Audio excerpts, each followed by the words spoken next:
All right. Welcome to the training. Tips for acing the GMAT and GRE. Thank you so much for joining. My name is Ryan Barba. I'm both the author of today's training as well as the presenter who you need to listen to for the next while. What I'm going to teach tonight are study habits and strategies to get your best possible score in the GMAT or GRE, even if you're not a quote-unquote master test taker with a crazy high IQ. And also talk a little bit about how to address a low score if you just can't seem to get the score you want.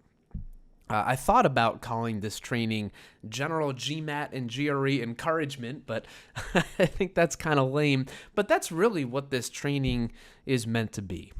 This is not a training on the different types of question types within the GMAT and GRE. This is best practices in terms of studying and strategies for staying motivated to get the best score you can. Truth is, I took the GMAT about a decade ago, and the GMAT process was super annoying for me. I did eventually crack it. I got a 720. But since that time, I've worked with hundreds of MBA applicants on their applications as an MBA admissions consultant. So I've seen the frustrations that so many candidates go through on the GMAT and the GRE, but I've also seen what strategies candidates have taken that have worked. So I thought, well, I should teach about what I've seen and talk those candidates that are kind of panicking off the ledge a little bit by showing them how to get these tests right. Maybe mix with some messaging about how to get into school, even if you don't get that perfect score, because I know that's possible. Again, I've worked with so many candidates and helped them on their applications. I know what it takes to get into business school. And yes, the GMAT or the GRE is important. These test scores matter, but I don't think that it's a deal breaker and the only thing that matters in your application. And I think just about any MBA admissions expert would agree with me. So the goal was definitely to make this a kind of feel-good webinar to kind of encourage you if you're struggling with the GMAT or the GRE, and hopefully I achieved in making this encouraging. We'll see. So I'll start by telling you a little bit about me, just so you know who I am and why you should trust me. So I was a former MBA admissions officer at Cornell and UNC, which means that I actually worked in the admissions office, reviewing applications, interviewing candidates, participating in discussions around whether somebody should be interviewed or not, or accepted or not, assigning scholarships, so on and so forth. I myself am an MBA as well. I'm a Cornell MBA graduate where I was blessed to get a full tuition scholarship, by far one of the biggest blessings in my life. I've been in MBA admissions consulting for a while. So I worked for a few years for this company called Stacy Blackman, and now I'm working as the director of admissions for Ready For, and I've been a featured contributor in sources like Wall Street Oasis. As well as sources like the U.S. News and World Report and MBAprograms.org. Professionally, I have a background in branding and marketing for Big Four consulting firms. I actually worked as a strategy and marketing consultant for about 8 years. On the admissions side, I have helped more than 500 candidates gain admission into top 10 MBA programs. And when I say top 10, I'm talking about those schools that are typically ranked in the top 10 in sources like the U.S. News and World Report, the Wall Street Journal, the Financial Times, sources like that. And I'm proud to say that I've had a 94% success rate getting candidates into at least one top 10 program. These are candidates who have worked with me directly on their applications. And in fact, more than 40 students currently enrolled at Harvard Business School, Wharton, and Stanford are past clients of mine. So MBA admissions is a real passion for me. I live and breathe this stuff. I love working with candidates, helping them to get into business school. And I love running presentations like this where, again, I'm hoping that this will be encouraging to you if you're struggling with the GMAT and the GRE, nervous about these tests, so on and so forth. So hopefully this will be helpful to you. So here's one thing I know. The number one thing that business school candidates tend to stress about is the formalized test, right? The GMAT and the GRE. And I get it. These tests matter, right? They are significant data points that really influence your likelihood of success in the MBA admissions process. It's important to do as well as you can on the GMAT or the GRE if you expect to get into a top business school or any selective business school. But it's not the only thing that matters. And so I think I have three goals for today's training. number one, empower you to kind of crush the test with some tips and tricks that I've learned from, again, advising more than 550 MBA candidates over the last 6 or 7 years. Again, I've seen these patterns. I've seen different strategies that candidates have tried, and I think it's worth sharing with you what I've learned. Goal number two, get you to take the pressure off yourself a little bit so that you're able to relax on test day and even as you prepare for the test, and go into the test center more centered and more confident, because I think if you're walking in more confident, you'll naturally do better, and that's obviously important. And then goal number three, put the GMAT into context a little bit and explain to you how you can offset a score that's below average for your dream school if you don't achieve the score you'd prefer, right? And how I'll do that is I'll talk you through how to ace this optional essay that most business schools will afford their applicants, right? You will have the chance to make a case for yourself and why you're qualified to get into the business school that you're targeting, even if your GMAT or GRE score doesn't fall exactly where you want it to. So I'll talk you through that if you end up in that position of having to address a lower than perfect score. So how I've structured this thing, I'm basically going to share with you my top 10 best tips for candidates who are struggling with, worried about, or stressing over the GMAT or the GRE. And again, what to do if you don't get a stellar score. So that's where we're kind of heading. My hope, again, is that you leave this training feeling more confident about your chances of success in this process, less stressed about the GMAT, GRE, and more informed about how to crush the application process with or without a top-tier score or the score that you're targeting. Here's what this training is not. As I mentioned, I'm not a GMAT or a GRE instructor, and in fact, I'm very happy not to be. I took the GMAT years ago. I did not enjoy the process. It was pretty awful for me. I had to study for quite a while to get the score that I wanted. The day I got a 720 on the GMAT, I quite literally went home, called a bunch of friends. We had a campfire that night, and I burned my GMAT books. That is a true story. And I have never returned to GMAT instructing or study or helping candidates on the actual test subject itself. So I'm not somebody who's equipped to kind of help you crush this particular section of the quant or this particular section of the verbal. We have other people on the Ready For team who are equipped to do things like that. They're just not me. I'm not the one who's going to teach you how to ace the test specifically. So I'm not going to be covering tips and tricks for specific questions or question types. Again, these are more around general study habits, how to get into a position of momentum, how to get your confidence up, different ways to kind of prepare. And again, if you end up in a position where you don't get the score you need, how to kind of offset concerns in those optional essays that most schools will afford you in their applications. So it's today's training for you. Again, it's not if you're looking to learn how to ace specific question types. I really want to stress that. This is not a GMAT course type training. But this is for you if you have yet to take the GMAT or GRE, but you're nervous about how you'll do based on your performance on practice examples or practice exams. Perhaps you've taken the test once and significantly underperformed your own expectations and your own hopes. Maybe you've even taken it several times. Maybe even taken both of them. I've worked with candidates that didn't do well on one and they tried the other, right? They tried the GMAT, they didn't love it, they didn't get a great score. They tried the GRE, same thing happened, and now they're thinking, they can't seem to crack the exam. So if that's you, I hope today's training will be helpful for you. For any of the above reasons, you now doubt your likelihood of gaining admission to your dream program because of lower than desired actual or anticipated test score. You're definitely in the right place if you fall into that bucket, or you're simply looking for some motivation as you approach the admissions process or take your first crack at the GMAT or GRE. So if any of these things describe you, this training was written with you in mind, and I'm highly confident that you'll find the advice that I've incorporated in today's training pretty valuable. So I want to start with a general overview of what the GMAT or the GRE really tests. On its surface, these tests may seem like a test of academic content, which they are in part, but when you dive deeper, you realize these tests are really a test of three main things. First, how you handle test day pressure.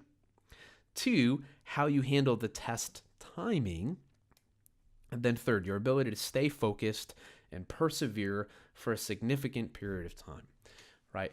I truly believe that you could get 99% of the questions on the GMAT or GRE correct if you had an unlimited amount of time to do so. The trick is figuring out how to get the timing down, stay calm, work through the test methodically, and stay confident and kind of persevere through a long period of time, because these tests take several hours to complete, as you probably know. So these tests are largely psychological. And in fact, the adaptive nature of the exam, as you know, they're done on a computer, kind of messes with your mind, right? As you might kind of wonder how you did in the previous question when all of a sudden you're given a very easy question, right? So the way these tests work, as you might know, if you get a question right, the next question is going to be a little bit harder and your score goes up a little bit. If you get a question wrong, it goes the other way. The question gets a little bit easier and your score gets down. So if all of a sudden you're seeing a question on the screen that seems easy, it's easy to start kind of panicking and figuring you're not doing well. And the test is kind of designed to kind of stress you out that way, unfortunately. So the exam itself is definitely like a marathon, right? It takes the mental strength. It takes a lot of time, and you really kind of have to stay focused and not lose your focus as you're getting through it. And as such, those who do not do well are not just those who don't know the content. It's more the people who kind of lose their stamina, lose their confidence, and so on and so forth. So yes, you have to understand the best practices of the exam. You have to understand the content. It's important to memorize the silly quantitative formulas that you have to memorize, which I think you'll get quickly as you start to study for it. It's kind of a return to basic algebra and geometry or trigonometry. And those things are important. It's important to put in that time and study for the exam. But again, those who don't do well oftentimes are not just those who don't know the content and haven't prepared. It's those who haven't practiced enough. They haven't gotten the timing down, or they get too discouraged, lose their confidence, things like that. So those who succeed on the GMAT or the GRE are those who have practiced, gotten the timing down, and have had the mental strength to stay focused and confident throughout the exam. Okay? So hopefully that's pretty clear.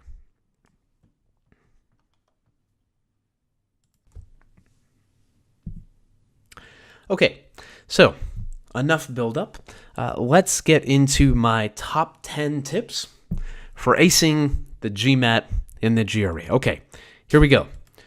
Tip number 1 is to stay diligent in your preparation for the test. Know that the GMAT and the GRE are exams that you can improve on with time if you continue to study hard and study smart. Right? They're different than other standardized tests in this way. I mean, when I was preparing for the SAT, for example, I remember being taught that, well, where you land is where you kind of land. It's more of a test of intelligence. You might improve by 10 or 20 points, but there's kind of an upper limit for you on the SAT depending on just how smart you are. The GMAT and GRE are not that way. You really can kind of approach your study strategically, and if you understand kind of the nuances of the test and you get the timing down, as I mentioned, you can continue to do well with improved study, with increased study. So stay diligent and don't give up, right? Know that these are tests that you can study for and do better on as you continue to study. Now, the amount of time that it'll take for you to achieve your target score, whatever that is really impossible to know. It's really different for every test taker, for every candidate. On average, candidates usually take 3 to 4 months to prepare. I'd say a minimum of 2. I think most candidates study at least 3 or 4, usually some 6 and upwards. I can tell you honestly that I personally studied for almost a year. I think I'm an outlier that way because I'm not a great test taker. But I get that question all the time. Well, how many months will it take me to get to where I need to be? There's no way that I can possibly answer that question. There's probably no way that you can answer that question. You just kind of have to learn as you go along, see how quickly you're making progress. And again, stay diligent, right? If you're not making progress as quickly as you'd like, it's okay. Continue to work hard. Keep studying hard and you can get the results you want on the GMAT and the GRE, especially if you stay confident. Too many candidates give up too early in their preparation. So that is a really, really important tip, I think, is just keep your nose to the grindstone, keep working hard, because for the vast majority of candidates, continued study does ultimately pay off. So keep working. Tip number 2, give yourself time to take the exam at least twice. I've found in working again with hundreds of candidates over the last few years, most candidates do better the second time they take the exam simply by default. Right? The first time they go in, they're not sure what to expect. They're not used to the test center setting. They're nervous. They're easily distracted by the annoying click of the person typing on the keyboard next to them at the next computer, so on and so forth. So many people are just kind of thrown off by this weird GMAT testing environment that they've never experienced before. But then when they go back the second time, they know what to expect, and they can better kind of mentally prepare, and they do better almost by default, even if they've done minimal studying in between. So give yourself that patience, right? So if you're looking to squeeze in the test right before the deadline, for example, maybe take it for the first time 3 weeks before the deadline so that you have time to take it a second time before the deadline. And I think you'll see that for most candidates, again, you'll do better by default, just by kind of showing up the second time and mentally preparing yourself accordingly. According to the GMAT rules, that's the company that puts out the GMAT, you only have to wait 16 days between test days, right? So if you take it on September 1st, you can take it again September 17th, obviously. Okay, so give yourself that time and don't be discouraged and give up if you don't get the score you need the first time out. A lot of candidates do better taking it a second time. Okay? Tip number 3, take advantage of built-in flexibilities for the GMAT. You have the benefit of canceling your score after you see your score, after you see how you did. This is relatively new in the GMAT GRE world. When I took the test about a decade ago, man, I'm getting old, I didn't have that benefit. We didn't have that benefit those many years ago. You had to kind of guess and cancel your score before you even knew the score that you got, right? And then if you get a terrible score, it's like, oh crap, like this score is on my record to stay. Or yeah, I think you had to pay to get it removed or something. I don't exactly remember the intricacies. It's no longer that case, right? Now you get to see your score, and then you can cancel it after you've seen your score. So they've kind of removed the risk for you. For the GMAT, it's also a really smart strategy because it means that people are taking the test several times because they can do so without consequence. Take it once, oops, didn't get the score I wanted, cancel, take it again. And so GMAT is making more money because people are taking the test more than once, right? So it's kind of smart on their end. But again, you have that benefit of canceling your score, and if you do, it's like the test never existed. It's not on your official score report. You don't have to worry about it. So know that going in. Keep that in mind. Hopefully it helps to kind of take the pressure off. Always remember, if it doesn't work out this time, hopefully it will the next time.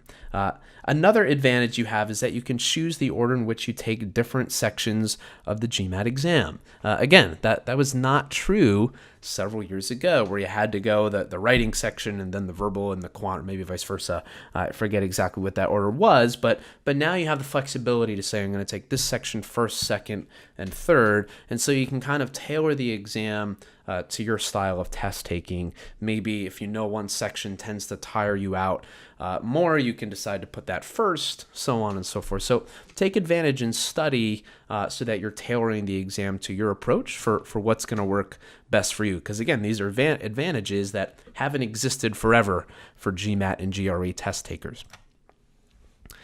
Tip number 4, super important one. I mentioned earlier that the GMAT and the GRE, these are tests not only of the content, but they're tests of your test-taking strategy and your ability to pace the exam and know the timing of the exam. To that point, I really do believe that practice tests are the best things that you can do to prepare.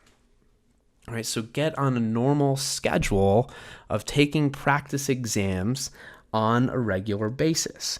Most online practice exams will give you detailed readouts as well, so you understand what questions you're doing well on and what types of questions you're not doing well on. It's here that I can tell you a little bit about my approach in studying for the GMAT. The first time I took it, I got a 610. And then I took it again 2.5, 3 months later and got a 720. So I made incrementally very large progress on the GMAT in just a few months after studying prior to the first exam. But again, those 3 months really paid dividends. Here's what I did. And I say this fully admitting that I'm a complete nerd. Here was my weekly routine. So Saturday morning, I would get up and I would take a GMAT practice exam around 9 a.m. in the morning.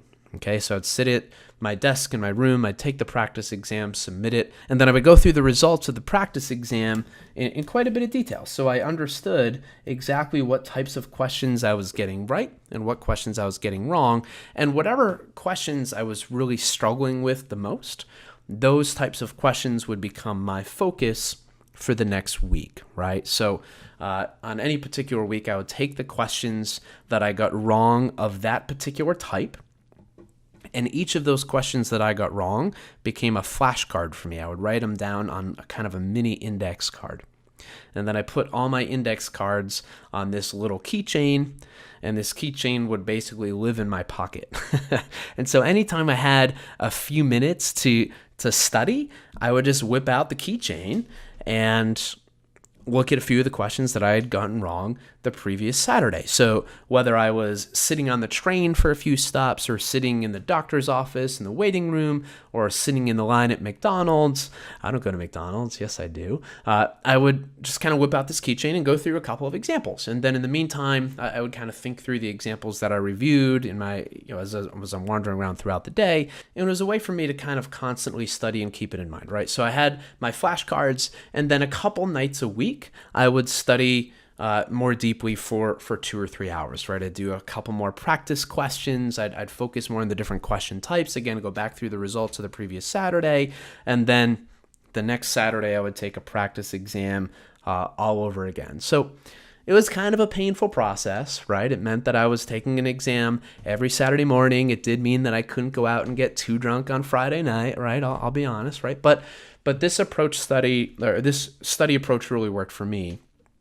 And I've given this advice to many candidates over the last 6-7 years, and I found that approach to be successful for them as well. When I was taking the exam years and years ago, cell phones were a little less prevalent. They were certainly less advanced. So nowadays, maybe you don't need an actual flashcard. Maybe you can just take pictures of the questions you got wrong on your phone, and it's a little more discreet. I don't know. But anyway, that's the approach that I took that really worked for me. And I really do believe that practice exams are your best preparation for the exam itself to really equip yourself for success.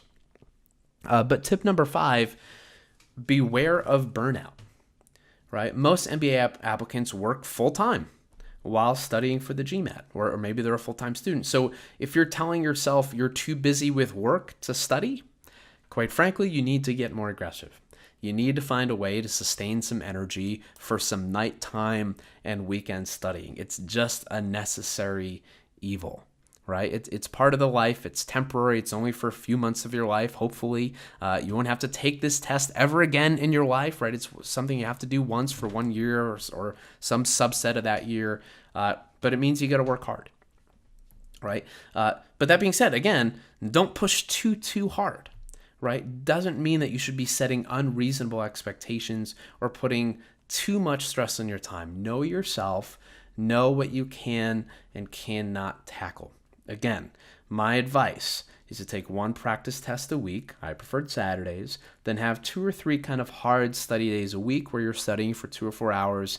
Again, complemented what I did by my little index cards that I put in a keychain and carried around with me. Okay, do whatever works for you, but be reasonable. If you burn out too quickly, you're really just going to screw yourself. So make sure you're keeping a steady study schedule, that you're pushing yourself hard, but that you're not pushing yourself to burn out, because that'll just set you back. So know yourself, create a schedule that kind of helps for you. One great way to do that, tip number 6, if it helps, chunk down. Right, so many people learn better by breaking their study into small, short study sessions rather than sitting for 2 or 3 hours at once. Again, when I was studying, I kind of did both. So I'd study a couple hours for a couple nights a week, take a practice exam on Saturday, but I did a lot of my studying by just those kind of quick refreshers with my index cards whenever I had kind of a free second, right? So that's a great way for a lot of people to study. Just kind of quick exposure. It gives you a reminder of an example. You can kind of noodle on it for the rest of the day or for the next few hours, whatever. I do believe that for many candidates, it's a great way to study. Just kind of a quick exposure, take a step back, quick exposure, take a step back. So you're kind of constantly studying, but not too much at once. I think that has really worked for a lot of candidates that I've worked with in the past who just don't have the time or energy to sit down for 3 or 4 hours every night and study for the GMAT. It's just kind of fitting it in where it fits into your schedule. Time for my shameless plug, as you see at the bottom of the screen there. Ready4 has its GMAT app, which I think is really ideal for this type of study, right? So back in the day, I was using flashcards, but now you can pull up the GMAT app and get some question prep that way. So you can pull out your phone whenever you have a few minutes. Again, if you're sitting on a train or in the McDonald's queue, and review 1 or 2 examples. Maybe reflect on those examples if you have time for the next couple of hours. But again, it gives you that kind of quick and dirty exposure to kind of dive in and dive out quickly as your schedule allows throughout the day. The GMAT mobile app is really, really good for that. Okay, so putting those all together, the last few tips, create a schedule for yourself. Take a lot of practice exams, figuring out the time that you have in between to study according to your own schedule. Make sure that you have energy to work hard at least a couple nights a week. And then if it helps for you in your study patterns, then chunk down as needed to get quick exposure and to continue to make progress throughout your day, throughout your week, so on and so forth. Tip number 7, if you plateau, it's time for help. All right, I find that most candidates in prepping for the GMAT will start to study independently, right? They'll work with the Ready4 app. Maybe they'll buy a book from some notable source out there, whatever source you're using. And eventually they'll kind of get as far as they can on their own. They'll take a few practice exams. Maybe they're finding they're getting the same score on 3 consecutive exams, or even official exams, like they go and take the test 3 times and they keep getting the same score. And it's at that point that people really get discouraged and they think, well, that's as far as I can go. Right? I've studied as hard as I can. I keep taking these exams or these practice exams. My score isn't improving. This is what it is. This is just going to be my score and I have to live with it. That's not true.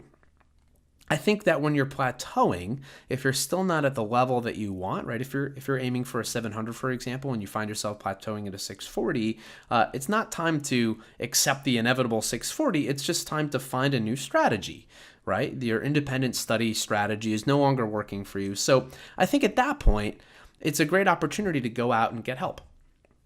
Right, whether you're working with a private tutor, whether you take a GMAT prep course, maybe an online course, whatever works best for you, I find that that's a really good approach for a lot of candidates. They start by studying independently, they plateau in some way, and at that point, they decide to go out and get professional help on the exam, again, through a course or a one-on-one tutor. Now, you don't have to do it that way. Some candidates say, hey, the best use of my time is to start with professional exam help right off the bat, and that certainly works too.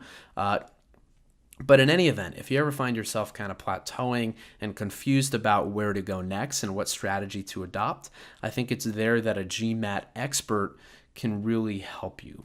Expert GMAT instructors and tutors know not only question types and formulas, but the best ways of kind of breaking through hurdles and plateaus.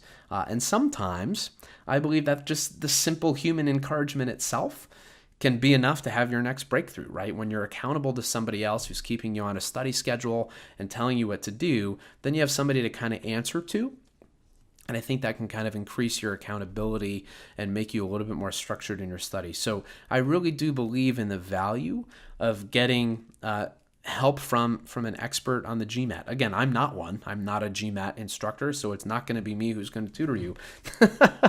I can give another shameless plug and say we do have people within Ready For who have that expertise. We can talk more about that a little bit later in the webinar, but I hope the point is clear. If you reach that plateau, rather than giving up, it's time to take a new strategy, and oftentimes that strategy is deeper, more immersive instruction from somebody who's aced the test and who knows the test well. Tip number 8, remain flexible with your timeline. Here's what I mean. A lot of candidates will start preparing for their applications in May or June, which is great. It's a good time to start for their round 1 applications. And so they kind of build their schedule accordingly. They start working on their strategy and their resume and their applications now while simultaneously studying for the GMAT or finishing up their study for the GMAT. And then they take the exam once or twice right before the round 1 deadlines, which typically fall in October for most schools. Some of them fall in September. And they find out they don't get the score they want. And so they're left questioning, well, what do I do now? So what you do then is you remember that you got to just stay flexible with your schedule, and that for the vast majority, if not all, of the business schools, your success of acceptance is just as strong in round 2 as it is in round 1. Right? Some schools like Harvard and Stanford have been a little bit more gray on that and said, hey, if you're really interested in us, you should apply in round 1. But they're really outliers, and I don't even know how true that is because I've worked with a lot of candidates who've gotten into both HBS and Stanford in round 2. So stay flexible in your timeline. If you take the exam in September, hoping to apply in round 1, you don't get the score you need, push off to round 2. Give yourself a few extra months to get that study. Because again, with continued hard work and studying, I do believe that you can improve. And better to apply round 2 with a great GMAT or GRE score, or the best score you can get, over applying round 1 with a subpar score. Right? So the box at the bottom of the slide here is really important. Really better to apply round 2 with an A+ quality application and your best possible test score than to rush your application and apply for round 1 with a lower quality application. It's true for your essays, it's true for your resume, and it's certainly true for your test score, right? Give yourself the time you need to do this right. And if that means pushing off to round 2, well worth it if it means that your round 2 application will be better. That's also true, say, for example, if you're getting a promotion in October or November, I would say wait for that promotion. Put it on your resume for your round 2 applications, because if you apply in September, October, it's not going to be there yet, right?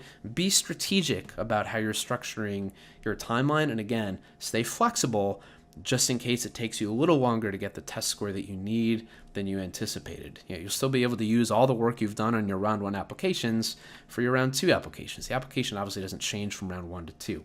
However, you do want to apply in either round 1 or 2.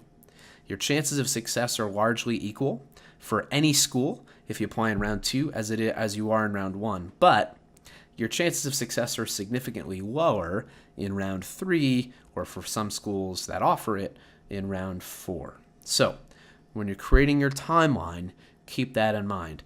A-okay to postpone for round 2 if you need a little more time to study, but if you end up postponing to round 3, your chances of success in round 3 dive pretty substantially. So at that point, unfortunately, it might be better to wait till the previous year. Now, I've worked with some candidates that have gotten into some top schools in round 3. Certainly possible, just less probable. Okay? So keep that in mind. Stay flexible. Tip number 9. Keep your score in context. It's here that I want to give you some comfort and some encouragement. Many candidates perform worse on the test simply because they put too much pressure on themselves and then wig out in the test center, right? They just put so much pressure on themselves that they just can't perform on the test itself. That's a mistake. Don't fret. Remember that the GMAT is just a test, and it's just one part of your overall application. Remember, too, that a school's average GMAT or GRE score is just that, an average. So if you land 10, 20, 30, whatever points below the average, doesn't mean that your application is sunk and that your chances of acceptance into that school are DOA. They're not. I've worked with so many candidates that have got into top tier schools with GMAT or GRE scores that are below those schools' average, and sometimes even significantly below the school's averages, right? There are many drivers of what gets somebody into business school. I think the most important part are your essays, where you make your case for yourself and really market your candidacy. The GMAT and the GRE are certainly important inputs. Again, as I mentioned very early in the webinar, they matter. I get why you're putting a lot of time and energy. I understand why you might be nervous about the test, but keep your score in context. A high score doesn't guarantee you admission. A low score doesn't guarantee you a rejection. Right? Don't overstate the importance of your GMAT and GRE score, and remember that it's just one data point in your entire application. If you remember that and keep that in mind, you should be less stressed as you step into the exam room. And if you're less stressed and a little bit more relaxed, which is not to say lose your motivation and lose your focus, which is completely different, but if you're less stressed, you'll be able to focus better and you'll ultimately do better on the exam. Okay, so keep everything in context. Don't put too much pressure on yourself, because not doing so will only help you on the test itself. Okay, I hope that's encouraging to you. That was the hope. And then tip number 10, if you need it, crush the optional essay. It's there for a reason. The vast majority of top schools and any schools will give you an optional essay within the application, and it is there to directly benefit candidates who have a weakness on their application, like a low GMAT score, a low GRE score, or a big gap on your resume, a work gap, I mean. Maybe you committed a crime or something, a low GPA in undergraduate school. There's a lot of different examples of what weaknesses could be. You didn't get a recommendation from your immediate supervisor and you have to explain why, right? The optional essay is there as kind of a catch-all for you to address anything that you want, particularly any weaknesses on your application. So, if you do score below or significantly below your target school's GMAT or GRE score, doesn't mean don't apply, although I always recommend a balanced approach to your school selection. It just means that you really need to crush the optional essay in order to earn acceptance. And that's what the optional essay is for. I've worked with so many candidates who have had to use the optional essay to address a low GMAT and GRE score, who have gotten into a top 10, 15, 20, and other school. Okay, so don't fret too much. If you do reach a point where you've plateaued, you've sought professional guidance on the exam, you haven't gotten the score that you needed, you do arrive at the conclusion that this is just going to be what it is, you've done as well as you can, you're not going to improve any further, great. Call it a day. Take advantage of the optional essay. Don't call it a day too early. Again, don't give up sooner than you should. Seek other strategies and take more practice exams. I'm not advocating to give up early and just using the optional essay, but if you do reach that point, use the optional essay. My recommended structure for the optional essay, which is also included in a YouTube video that I created. There's the URL, which is super annoying to try to copy and paste, but if you go on Ryan Barba's YouTube channel, it's there. We're also going to include the link in the chat, so you can just click on it. But in there, I walk through my recommended structure for your optional essay, which I think you'll find helpful. At a high level, I'll cover it now. First thing you want to do is acknowledge that you have a weakness, right? You have a low GMAT or GRE score. Call it out. Say, hey, I understand this is lower than the average. I want to address why this should not be an issue and acknowledge this outright. 2, explain. Why did you not do as well on the GMAT or the GRE as you wanted? Why do you have a lower than average GPA on your college transcript, so on and so forth? Give a rationale for why that is. This is not to say make an excuse, just give an explanation. Third, reflect on it.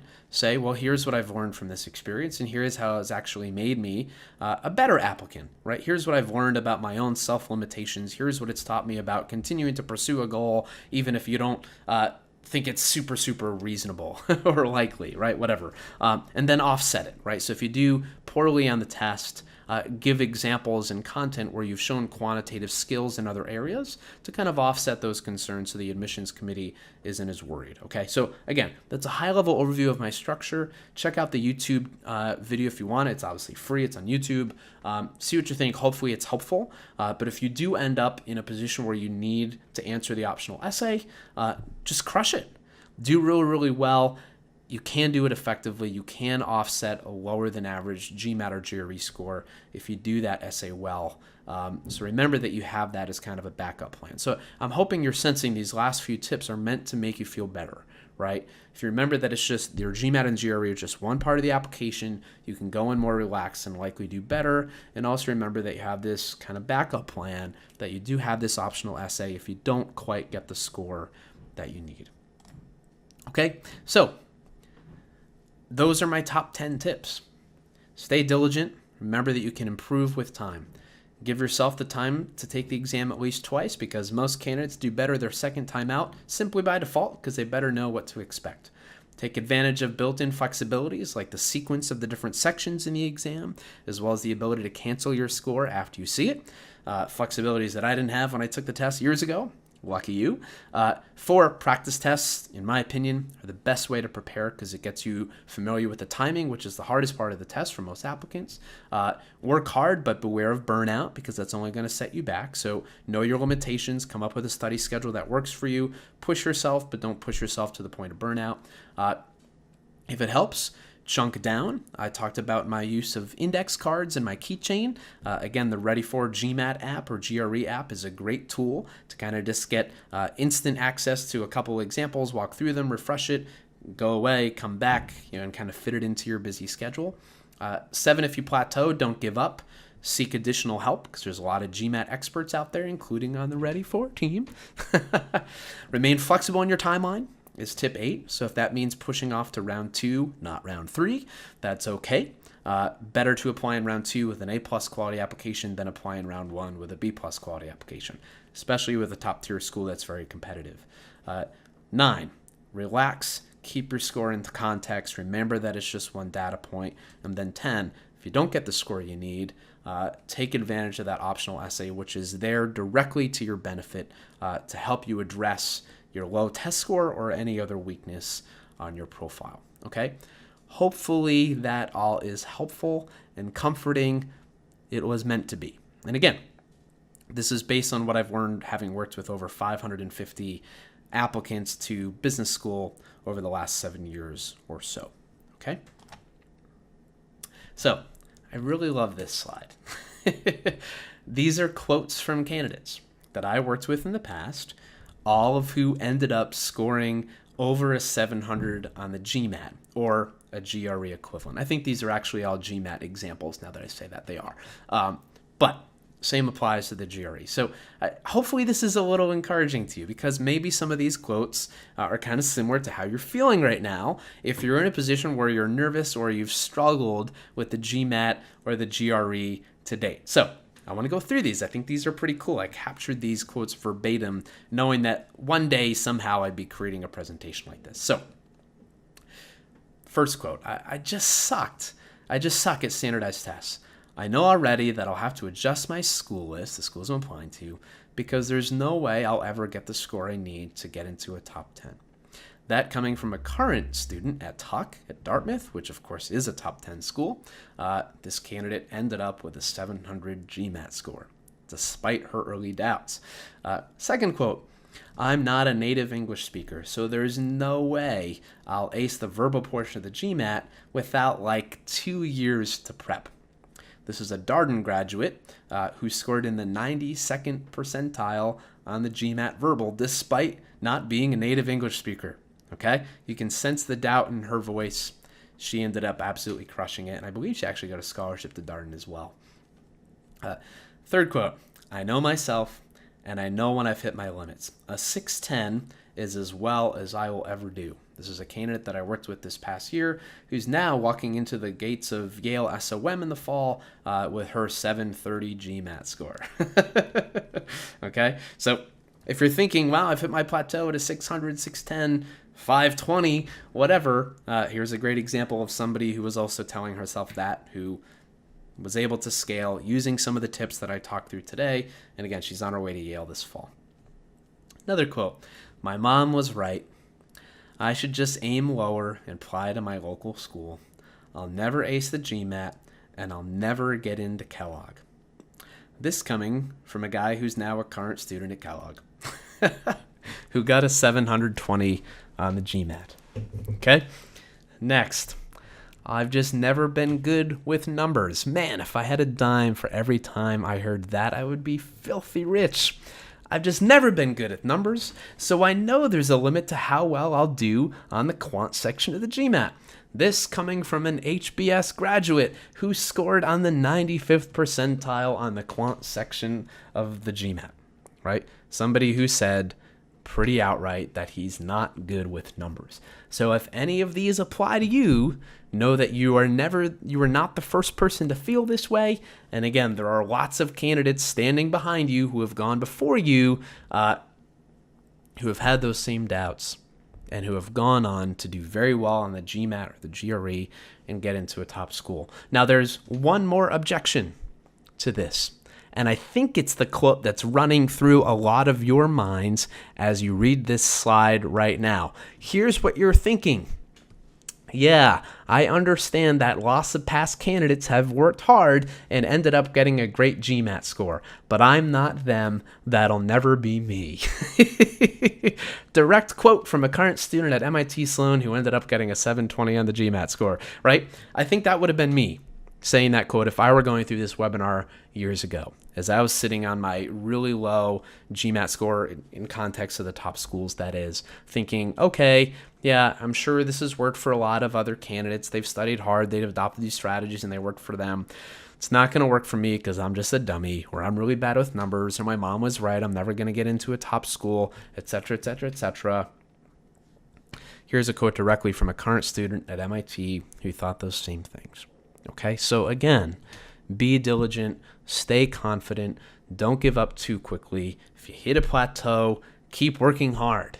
Seek out the help you need. I know sometimes it costs money. It's a one-time thing. Pour yourself immersively into this process. Get the score you need because I really do believe you can. Okay? Now, to be clear here, I'm not here to offer guarantees. I have no right to do that, right? And again, I'm not going to be the one who's teaching you the GMAT. Happily so. I will never be a GMAT instructor. But I do believe that your success is reflective of your mindset. So if you go into the test center confident that you'll succeed, your chances of succeeding by default will be much greater. Okay? I do believe in the power of mindset. I believe that determination matters. And being a stubborn person, which I am, I believe that being stubborn, in this context at least, can be really valuable. Right? So maybe you're studying for the GMAT, you've been studying for, a year. You still can't get the score you need. Everybody's telling you to give up and just settle for that lower ranked school. Be stubborn. I had to study for about a year to get the GMAT score I needed. And everybody's telling me I was crazy. I was stubborn. I stuck it out. I kept working hard. I didn't accept no for an answer. I got the help I needed. And I eventually got my score up to a 720 and got a full tuition scholarship in Cornell and got into 5 other top 10 schools, right? Not just because of my GMAT score, to be clear, because of the application quality. But I was stubborn. I worked hard. I continued to do what I had to do. This is an important goal, right? Especially if you're aiming for a top tier school. Like, this is a one-time thing. right? It's something you have to do once in your life. Get through the doors of one school. And I really do believe that an MBA has the ability to really change your life. I believe in the ROI of a great MBA degree. I believe in the power of a top brand on your resume. I believe in the quality of the academic training and leadership training that you're going to get from a great MBA program. So don't slack. Don't give up too easily. Stay confident. One of my favorite quotes from Babe Ruth: "It's hard to beat a person who never gives up." Right? I totally believe that. Adapt, be flexible, adapt your timeline, be flexible in your timeline, seek additional help, seek a different strategy, do what you have to do. If you never give up, you'll find a way. I can say that having worked with so many candidates who found a way. Be that next case study. Give me the next quote for next year's version of this webinar, where I can quote you as the person who had heavy self-doubt and now they're going to Stanford in the fall, right? You get it. So work hard on the GMAT or the GRE. Like, really hard. You only have to go through this once, and a few months of hard work now will pay dividends for the rest of your life. And again, if you fall short on the test and you do believe that you've just gone as far as you can, still don't give up. I've seen plenty of success from past candidates, as I mentioned, with lower than desired GMAT and GRE scores. All right, I actually have another webinar. It's on my YouTube channel. We advertise it around on Facebook, things like that, that talks about how to get into a top-tier MBA program without a perfect GMAT score. Watch that. I think it's going to be helpful to you if you're in that boat. Right? I really do believe, based on my experience working with candidates, that you can get into a top-tier program even if you don't hit their average GMAT or GRE score. Again, it's based on my own experience and seeing so many candidates in the past do it. Another note, most candidates kind of underestimate the attractiveness of their candidacy and overestimate the impact of their weaknesses or the quality of other applicants, right? They think, my work experience isn't good enough. I didn't work for a top tier brand. I didn't go to Princeton and graduate valedictorian. I'm not the second coming of Steve Jobs, so on and so forth. So many candidates do this. Right? I think I did too when I was applying, until a certain point where I decided to just market the hell out of what I actually brought to the table, and that's what really helped me. So many candidates fall into the trap of thinking they're not good enough, sometimes because of their GMAT score, right? They let their GMAT or their GRE score really kind of sink their spirits. You got to go into this process confident. Right? So maybe you're not a great test taker. Maybe you don't get the GMAT GRE score you need, right? Hopefully you will. I think you can. But if you end up one of those people who can't, don't just throw in the towel and let it sink you. So many candidates enter this process thinking that everybody else applying is the second coming of Steve Jobs and that they're just freaking rock stars and that their chances of success are negligible because they're not the perfect candidate, quote unquote. Don't do that.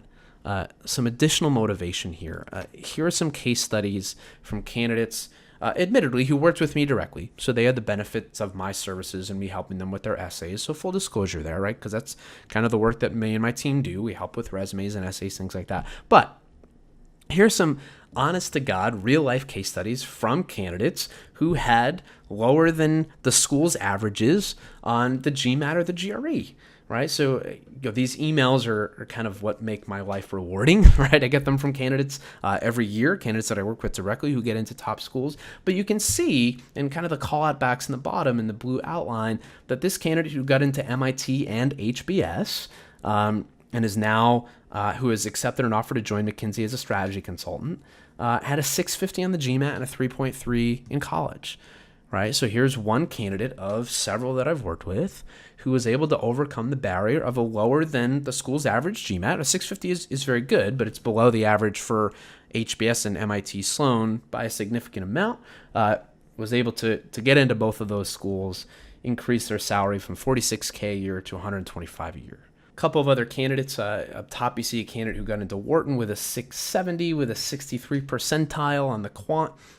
You'll hear some kind of best practices out there that if you want to get into a top tier school, you need about the 80th percentile on the quant. That's generally true. It's a pretty good guideline. It's something to shoot for, but you can still succeed without it, right? If you don't get quite to that 80th percentile, again, please don't lose hope.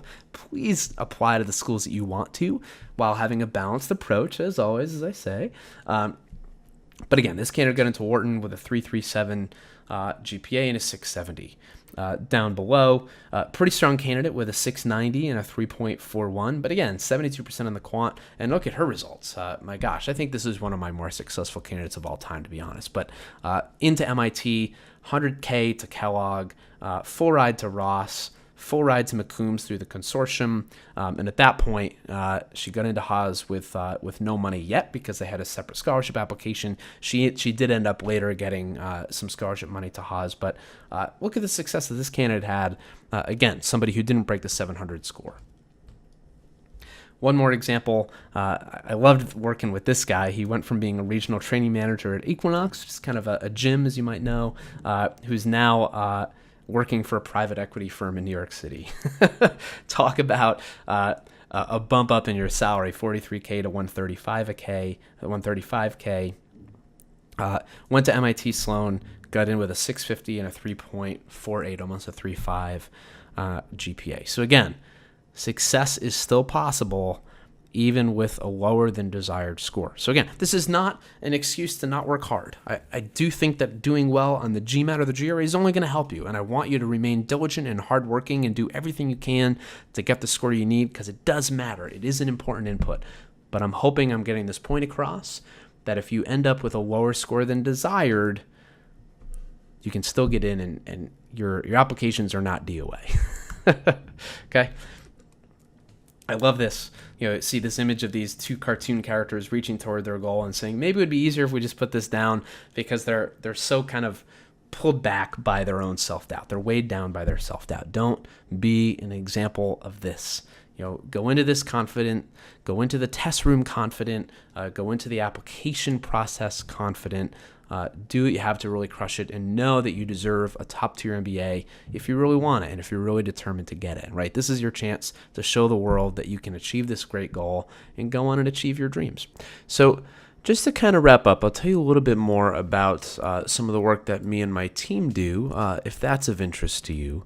As I mentioned earlier, I am an MBA admissions consultant, and I have a team of consultants that work beneath me that help candidates throughout the application process itself. So, I truly do believe that acceptance into a top MBA program requires not only solid test scores, which again can be overcome if you don't get quite the scores you need, but more importantly, a solid candidate story and a pitch and a holistic marketing strategy. In other words, you really have to know how to make yourself shine through your application, how to best utilize the space that you're given to write a compelling essay, best market yourself, so on and so forth. And so me and my team work with candidates, a few candidates each year, to walk them through the entire application process. So I'll tell you a little bit more about what that looks like.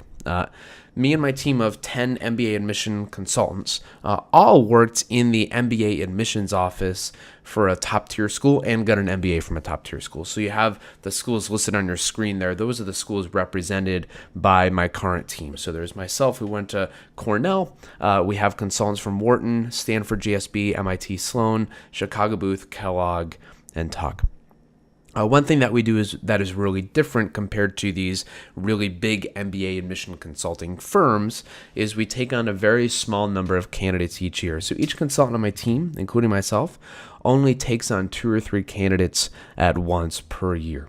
And over the past 3 years combined, 94% of our candidates earned acceptance to a top 10 program, and 70% of them earned a scholarship to a top 10 program. So we really do have a pretty solid track record of helping candidates get into schools, particularly the top schools. And we are currently accepting applications for our MBA admissions consulting services for this upcoming year.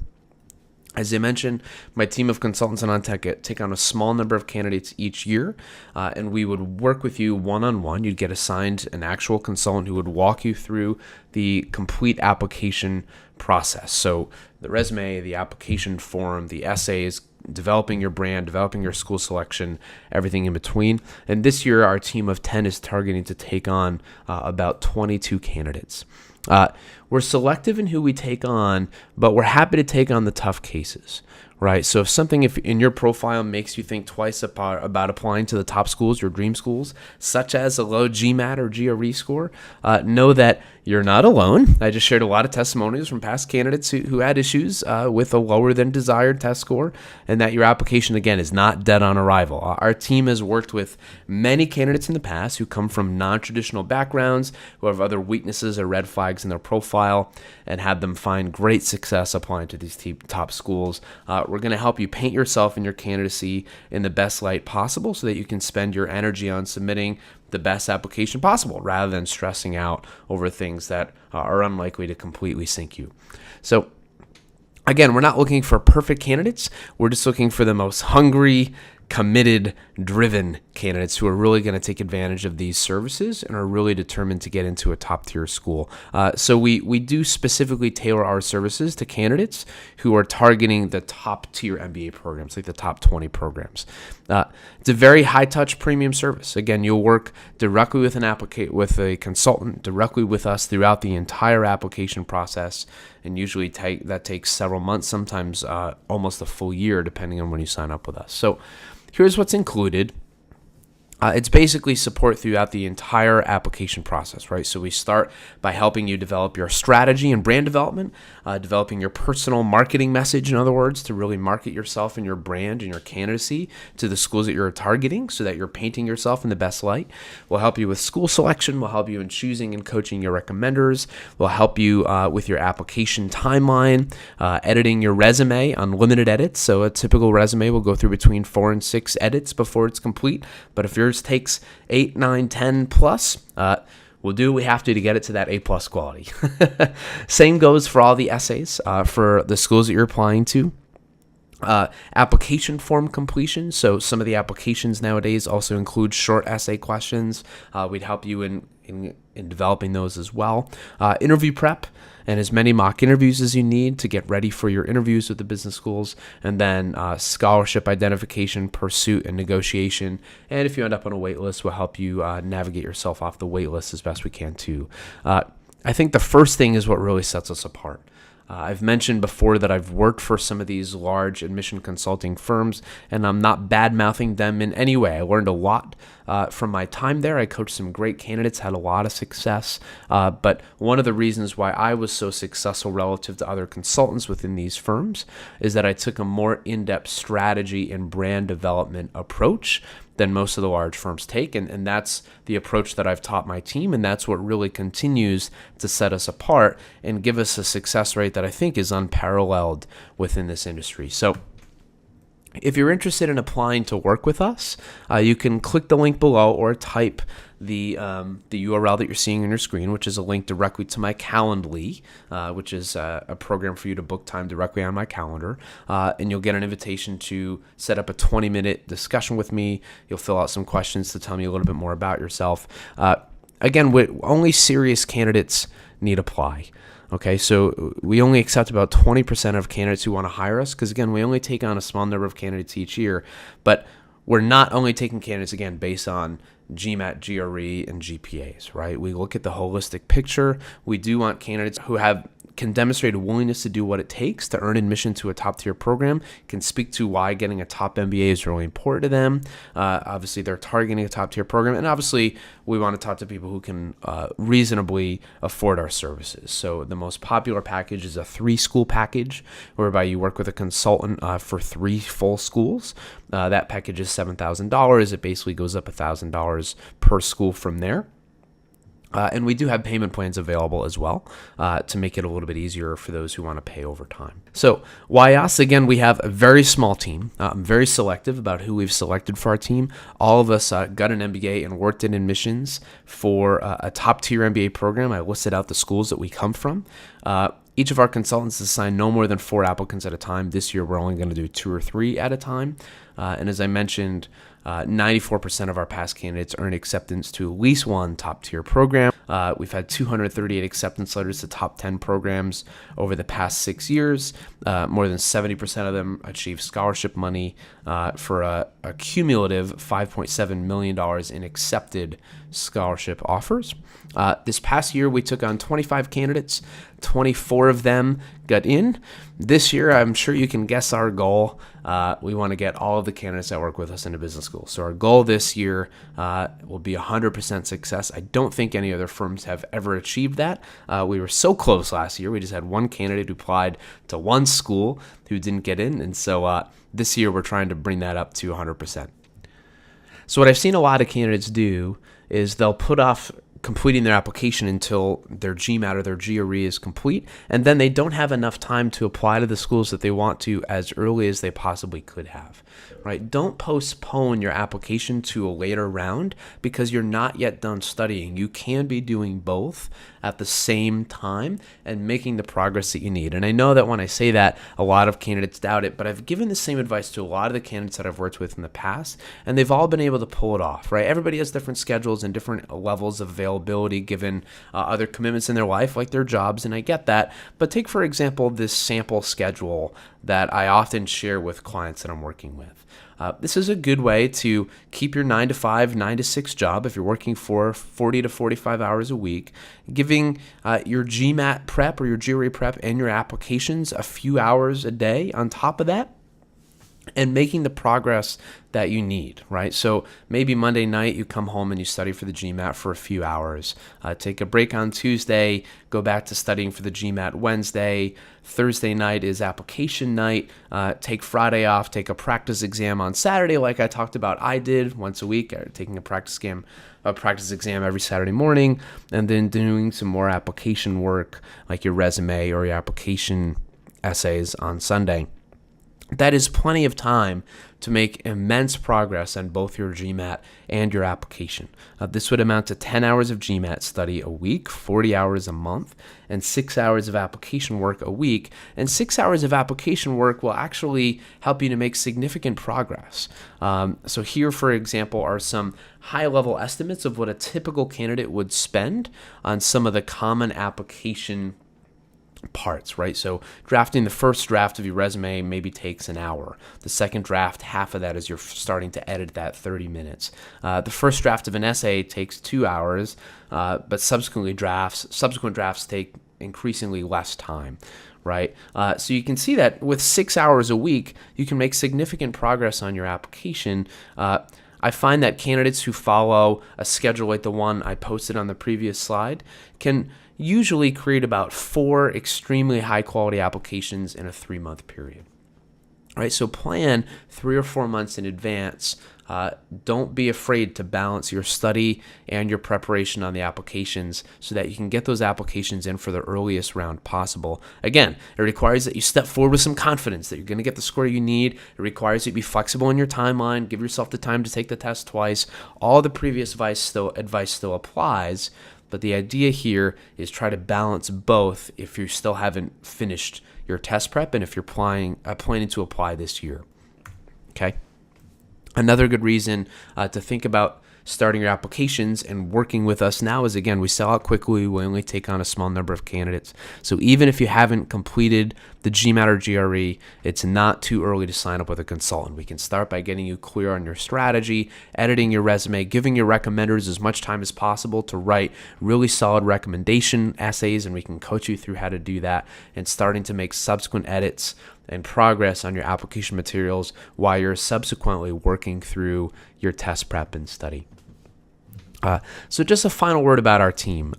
We have a reputation of helping candidates and working them harder than most other consulting firms do. And that's on purpose, right? We want people who can kind of put up with our rigidity and our pace and our intensity because, again, we do go much deeper into strategy development. We are really hard on our candidates. We don't withhold feedback. We're very blunt in our delivery, and we're going to do everything we can to get you into a top-tier school, and we're going to do it as efficiently as possible. So our style of delivery might not be for everybody, right? We do work our candidates a little bit harder, maybe a lot harder than some of the other firms out there, but because we do that, I think that is the reason why we have the best track record in the industry in terms of our success rate getting candidates into top schools. This type of work is my passion. I really, really love this type of work. I love working with candidates from across the globe, from different backgrounds and different stories, who are trying to achieve this incredible goal of getting into a top-tier school, to achieve their most aggressive, exciting goals of business school and beyond. It's something that I've been doing for so many years. I love getting those phone calls from candidates who called me right after they get the letter or the call from the admissions office saying, they got into Harvard, they got into their dream school, they couldn't do it without me. I mean, I really, really love this work. And so know that if you decide to work with us, you'll be working with not only a really experienced team, but a really passionate team who really loves the work of helping candidates get into top tier schools.